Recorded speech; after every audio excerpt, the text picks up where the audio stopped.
He had to change. He mentioned that this is an apparent terrorist attack. He is traveling back to Washington. He said that he had spoken to the governor of New York as well as the vice president, that all the resources will be brought to bear by the federal government to determine who did this and who was responsible for this terrible, terrible event. And then, of course, it was followed by a moment of silence for the victims. We're going to go to Andrea Mitchell now, who has more information on this tragedy. Andrea? Matt and Katie, I've spoken to a top U.S. official who says that early reports to our intelligence community and to other officials within the administration are that this was a hijacked American Airlines plane en route from Boston to Los Angeles. One of the two planes, they say, was apparently a hijacked American Airlines plane. They caution that early reports still need further confirmation, but this is at least what the U.S. government is being told by American Airlines officials, apparently. They are assuming and have obviously informed the president that this is a terror attack. And Andrea, we have no information as to in what term of the flight this plane was taken over, how much warning that air traffic controllers may have had that someone hostile was at the controls of this plane? Exactly right. They had no other information, just that at least one of the two planes was hijacked from Boston en route to Los Angeles, presumably after it had already been in the air and en route, because I was told en route to Los Angeles. So probably hijacked after it had taken off. As you know, those are very short flights. Those are usually 737s or 757s on that route. But this clearly, according to the U.S. government, is a terror attack, as you heard the president say. Now, one of the things, Matt and Katie, we should understand is that there was no specific threat that the U.S. government is aware of. No specific terror alert other than the worldwide caution that had been reissued in recent days because of the strife in the Middle East, because of concerns over terrorists. Of course, the best known is Osama bin Laden, but no alert coming from his organization. And as far as they know, as of this morning, as of this minute, he is in Afghanistan. But as we should mention, Andrea, it appears that this was a well-coordinated bombing or terrorist act because of the fact that two planes were used, both substantial in size, and the fact that they both hit the World Trade Center within 18 minutes of one another. Obviously, a lot of planning went into this attack. Let's go to NBC's Jim Miklaszewski at the Pentagon now. Mick, what can you tell us? Matt, to add to what Andrea Mitchell just said, senior military officials here at the Pentagon are saying they are getting information that the American Airlines Flight 11, after it left Boston apparently, was hijacked and was diverted, apparently the early information was being diverted to JFK for some reason.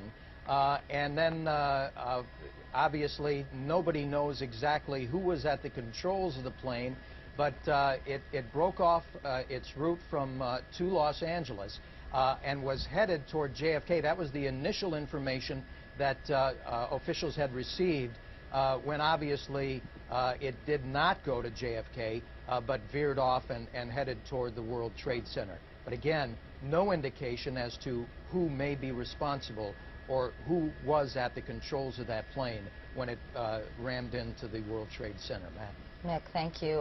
We're going to be obviously talking with you throughout the morning, but right now we want to talk with Larry Johnson, a terrorism expert, in fact, the former Deputy Director of the State Department's Office on Counterterrorism.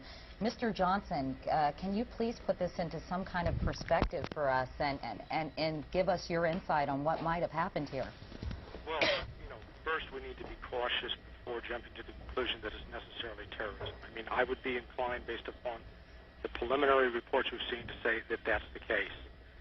But there's always the possibility that you may find out after the fact that this was some suicide pact for some reason that had nothing to do with politics. That said, this is a first. Back in 1992, there was 93, there was a Lufthansa plane hijacked from Germany, and it ended up landing in New York. And one of the concerns we had at that time was the possibility of that plane, under the control of a hijacker, flying it into one of the buildings. So, my concern now is that there's always we ignore terrorism. We talk a lot about it, but we ignore taking very practical steps on security fronts until something like this happens. And then the pendulum swings out to an extreme. You know, the next thing you hear people talking about putting surface-to-air missiles on top of buildings to prevent this kind of thing. This is a very rare event. It's unlikely to be repeated, but, and I think President Bush put his finger on it, we have to find who did this, and any country, any nation in the world that is in any way involved and responsible, if it turns out to be terrorism, will require a response from the United States, and the United States has got to be willing to pay that price. Mr. Johnson, obviously we're completely stunned when about 25 minutes after the first explosion, or after the first plane crashed into one of the Twin Towers, another very large plane did the same thing. Right. And we've been talking with our correspondents all morning about sort of if another incident could happen on the heels of these two. What kind of measures are in place to prepare for something else that could conceivably happen? Well, I think one of the steps that's already being taken, I was at National Airport getting ready to fly to LaGuardia when this occurred. They have shut down air traffic going in and out of the cities. Now, apart from shutting down the air traffic, you're talking about an enormous disruption economically for the nation right now with the air traffic not going in, and people are they're gonna err on the side of caution. I think across the board you're going to look at the major hubs in the United States where there are large buildings, Chicago, Atlanta, Los Angeles, and there are going to be extra measures taken. One possibility is you could start putting up air cover and require that planes stay within a particular area and do not approach any closer. And if they if they approach, you would go to the extremes of having the U.S. Air Force intercept. Larry, I wanted to ask you, all morning that correspondents have also been saying, particularly Bob Kerr and Jim Miklaszewski, that there was and Andrea Mitchell, no warning attached to this event. Right. Generally speaking, do we get some kind of, do U.S. officials, government agencies get some kind of warning from a particular group, or is this pretty, fairly typical in terms of an event happening without any foreshadowing? No, Katie, this unfortunately is typical.